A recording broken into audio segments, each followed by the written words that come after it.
आप सभी को मेरा प्यार भरा नमस्कार। मैं शैलेश कुमार, स्वागत है आप सभी का आपके अपने YouTube चैनल एसका इंग्लिश क्लासेज में। मेरे प्यारे दोस्तों, पिछले कुछ दिन से क्लास कुछ घर का काम था, डोमेस्टिक वर्क में फंसे हुए थे। उसके बाद तबीयत भी सही नहीं था। तबीयत अब सही हुआ है, तो अब क्या है, रक्षाबंधन है, ठीक है। आज जो क्लास होगा उसके बाद फिर मंडे से कंटिन्यू क्लास होगा, क्योंकि जो टाइपिंग वर्क है उसके बाद जो टेक्निकल काम देखते हैं यहाँ पे रामानंद जी, ये भी घर जा रहे हैं, है ना। तो आज की क्लास के बाद फिर मंडे से कंटिन्यू क्लास चलेगा, ठीक है। लेकिन आज का क्लास होगा, आज जो टॉपिक है रिलेटिव प्रोनाउन है। रिलेटिव का मतलब समझते हैं क्या होता है? रिश्तेदार। जैसे आपके घर पे आते होंगे कभी मामा जी, फूफा जी, है ना, तो सब क्या है, रिश्तेदार है ना। तो यहाँ पे रिलेटिव प्रोनाउन का क्या मतलब होता है? संबंधवाचक सर्वनाम, जो संबंध को दर्शाता है एक दूसरे के साथ। आज समझना आपको रिलेटिव प्रोनाउन के बारे में। आज ये समझिए रिलेटिव प्रोनाउन, ठीक है। देखिए सबसे पहले क्या है, जो रिलेटिव प्रोनाउन में हु के बारे में समझना है। एक मिनट, थोड़ा पेन का कलर ले लिया जाए, ठीक। हु, हु का मतलब क्या होता है? आपको जो इंट्रोगेटिव प्रोनाउन बताए थे तो उसमें क्या था, हु का मतलब क्या बताए थे? कौन। लेकिन जब संबंधवाचक सर्वनाम को आप दर्शाइएगा रिलेटिव प्रोनाउन को, तो इसका मतलब क्या होता है यहाँ पे? जो या जिसने, ठीक है। हु का प्रयोग मनुष्य के लिए, मानव के लिए, पर्सन के लिए, व्यक्ति के लिए, कुछ भी बोलिए आप, चलेगा, है ना, किया जाता है। कुछ भी का मतलब क्या है, इतना समझना है कि व्यक्ति के लिए किया जाता है, मनुष्य लिखा हुआ है, ठीक है। अब देखिए सेंटेंस में, देखिए सेंटेंस क्या लिखा हुआ है, the boy who is playing is my son. Hindi meaning क्या है? जो लड़का खेल रहा है वह मेरा बेटा है, ठीक है। अब ये तो आप बोलने के लिए और लिखने के लिए समझे। अब कोई भी कॉम्पिटिटिव एग्जाम है उसमें जो क्वेश्चन आता है, इसमें आपको क्या ध्यान में रखना है कि ये जो हु है, हु से पहले सब्जेक्ट, हु से पहले सब्जेक्ट अगर सिंगुलर है तो हु के बाद वर्ब सिंगुलर होगा। हु से पहले सब्जेक्ट अगर प्लूरल है तो हु के बाद वर्ब क्या होगा? प्लूरल होगा। आगे कुछ एग्जांपल है, उसे देखिए, आपका कॉन्सेप्ट क्लियर होगा। अब यहां पे है this is the man who helps all. अब यहां पे देखिए क्या है, दिस इज द मैन, यहां पे मैन क्या है? सिंगुलर फॉर्म में है। तो हेल्प क्या है? यहां पे मेन वर्ब है, इसमें जो एस लगा हुआ है सिंगुलर सब्जेक्ट के साथ क्या होता है? वर्ब सिंगुलर होता है। This is the man who helps all, यह वही आदमी है, यह वही आदमी है जो सबकी मदद करता है, यह वही आदमी है जो सबकी मदद करता है। अब आगे देखिए, यहां पे जो अभी बताए थे, ये ध्यान क्या रखना है, अगर हु से पहले सब्जेक्ट यहां पे क्या है, हु से पहले अगर कोई नाउन आएगा, नाउन अगर प्लूरल है, ठीक है, हु सब्जेक्ट का ही काम करता है, हु से पहले नाउन अगर प्लूरल है तो हु के बाद वर्ब भी क्या हो जाएगा? प्लूरल हो जाएगा, ठीक है। The girls who are playing are my students, जो लड़कियां खेल रही है वो मेरी क्या है? विद्यार्थी है। तो आपको ध्यान में रखना है, कॉम्पिटिटिव एग्जाम में हमेशा पूछा जाता है, जो एरर आता है रिलेटिव प्रोनाउन पे, कि हु से पहले ध्यान रखना पड़ेगा, अगर नाउन प्लूरल है वर्ब प्लूरल होगा, हु से पहले नाउन सिंगुलर है तो वर्ब क्या होगा? सिंगुलर होगा। इस चीज को ध्यान में रखना है। और क्या है, क्या है? The girl who are playing are my students, जो लड़कियां खेल रही है वो मेरी विद्यार्थी है। तो कहीं ना कहीं जिस लड़की के बारे में बताया जा रहा है वो डिफिनिट है, इसलिए यहां पे डिफिनिट आर्टिकल द का यूज किया गया है। क्योंकि जब भी डिफिनिट आर्टिकल आता है तो उसके पहले वहां पे नाउन जब डिफिनिट होता है तो डिफिनिट आर्टिकल का यूज किया जाता है। अब नेक्स्ट है, I like the man who helps the poor, मैं उस आदमी को पसंद करता हूं जो गरीबों की मदद करते हैं, ठीक है। तो आई लाइक द मैन, यहां पे मैन क्या है? सिंगुलर नाउन है, उसके साथ वर्ब क्या? सिंगुलर यूज किया गया है। इस चीज को समझना है, और ये आपको हमेशा इंग्लिश बोलने में, लिखने में हमेशा यूज किया जाता है। शुरू से जो भी वीडियो लेक्चर बताया गया है, अगर आप कंटिन्यू देखते हैं आपके लिए बहुत ही बेटर रहेगा, ठीक है। इसलिए कि अगर बढ़िया से देखते हैं तो बाद में प्रैक्टिस कराया जाएगा बोलने के लिए, लिखने के लिए, और एग्जाम में कैसे क्वेश्चन आता है उसके लिए भी। लेकिन कॉन्सेप्ट अगर क्लियर रहेगा तो सही रहेगा, ठीक है। आगे देखिए, नेक्स्ट है होम, ठीक है। होम का मतलब यहां पे क्या है? जिसे, जिसको या जिससे।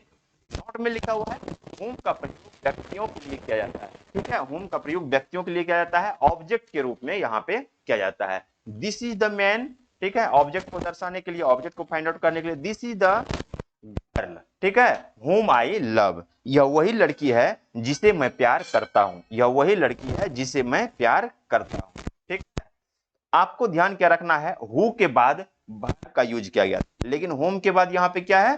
होम के बाद सब्जेक्ट आ गया यहाँ पे प्रोनाउन, ठीक है, whom के बाद प्रोनाउन का यूज किया गया है, ठीक है। आगे देखिए नेक्स्ट है this is the girl whom all admires, ठीक है, यह वही लड़की है जिसकी सब प्रशंसा करता है। तो whom जब भी आएगा तो whom के बाद यहाँ पे वर्ब का यूज नहीं होगा, ठीक है, आपको ये चीज ध्यान में रखना है, लेकिन who के बाद वर्ब का यूज किया जाता है। नेक्स्ट है example this is the boy whom I gave a book, ठीक है, yesterday, यह वही लड़का है जिसको मैंने कल किताब दिया था। तो अब पास्ट फॉर्म में चला गया है, क्या है, दिस इज द बॉय, यह वही लड़का है, whom I gave, गिव नहीं है, क्या है, गेव है, जो कि पास्ट फॉर्म को दर्शाता है, ठीक है। तो यह वही लड़का है जिसको मैंने कल एक किताब दिया था।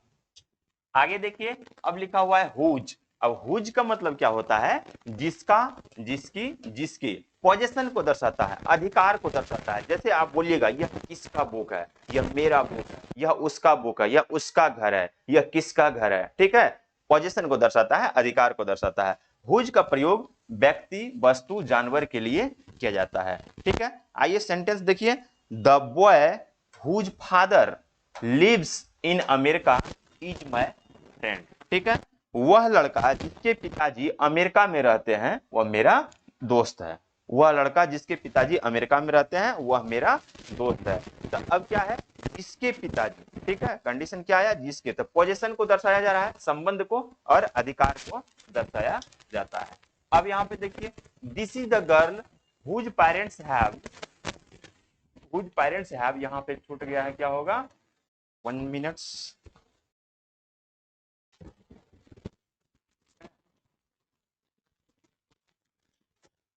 died,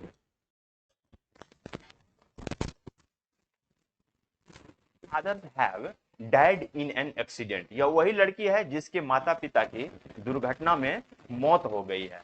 तो this is the girl whose, यानी क्या बताएं अभी, जिसका, जिसकी या जिसके, हुज पेरेंट्स हैव, तो यहाँ पे हैव को क्या है, प्लूरल वर्ब है, पेरेंट्स का मतलब क्या होता है, माता पिता। अब आपको ध्यान में रखना है, पेरेंट्स का मतलब होता है या माता या पिता, और पेरेंट्स का मतलब होता है माता पिता दोनों। जा पेरेंट्स के साथ क्या है, प्लूरल वर्ब का यूज किया जाएगा, ठीक है। नेक्स्ट देखिए the dog whose colour is black, ठीक है, हैज बिकम मैड, वह कुत्ता जिसका रंग काला है पागल हो गया है, ठीक है, कुत्ता जिसका रंग काला है पागल हो गया है। द डॉग हुज, तो जिसका, जिसकी, जिसके, इस चीज को समझिए आप, ठीक है। तो द डॉग क्या यहाँ पे, the dog whose colour is black, singular form में है, यहाँ पे सिंगुलर वर्ब का यूज किया गया है, ठीक है। नेक्स्ट देखिए the car whose colour is red looks beautiful, car जिसका रंग लाल है सुंदर लगता है, ठीक है। नेक्स्ट है व्हिच, व्हिच का मतलब क्या है यहाँ पे, जो, जिसे, जिसने, जो, जिसे, जिसने। व्हिच का प्रयोग नॉन लिविंग थिंग के लिए और एनिमल के लिए भी किया जाता है, ठीक है। The book which you have is mine, किताब जो आपके पास है वह मेरा है।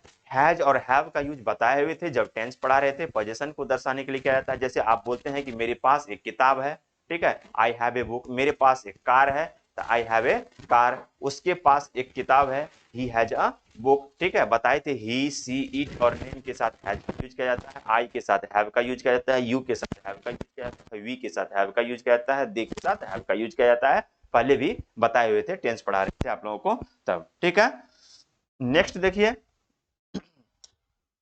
है the pen which is on the table is mine, जो कलम टेबल पर है वह मेरा है। The pen which is on the table, अब यहाँ पे क्या है, द पेन अभी बताए हैं, व्हिच का यूज नॉन लिविंग थिंग को भी दर्शाने के लिए किया जाता है। द पेन क्या है, नॉन लिविंग है यहाँ पे, which on the table is mine. उसके बाद है the dog which is cout by the police has died, जो कुत्ता पुलिस के द्वारा पकड़ा गया था क्या है, मर गया। बताए थे ऊपर में कि व्हिच का यूज कहां किया जाता है, एक बार फिर से आप देख लीजिए। व्हिच का प्रयोग नॉन लिविंग को दर्शाने के लिए और एनिमल को दर्शाने के लिए क्या जाता है, नॉन लिविंग के बारे में समझे। और व्हिच का use the dog which is caught by the police has died, कुत्ता जो पुलिस के द्वारा पकड़ा गया था क्या है, मर गया। यहाँ पे एनिमल को दर्शाने के लिए किया गया है, ठीक है। इस वीडियो लेक्चर को बढ़िया से देखिएगा आप, ठीक है, लाइक कीजिए, शेयर कीजिए और सब्सक्राइब कीजिए। जो कोई भी इंग्लिश पढ़ना चाहता है, लिखना चाहता है, उसे भी बोलिए। नेक्स्ट जो वीडियो लेक्चर आएगा आप लोगों को मंडे से आएगा, ठीक है, क्योंकि अभी जितने भी आदमी काम को देखते हैं यहाँ पे टेक्निकल वर्क देखते हैं, उसके बाद सब घर जा रहे हैं रक्षाबंधन में पटना से।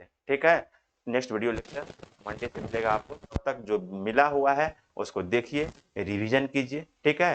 और रक्षाबंधन का बहुत बहुत आप लोगों को शुभकामना, ठीक है। Thank you.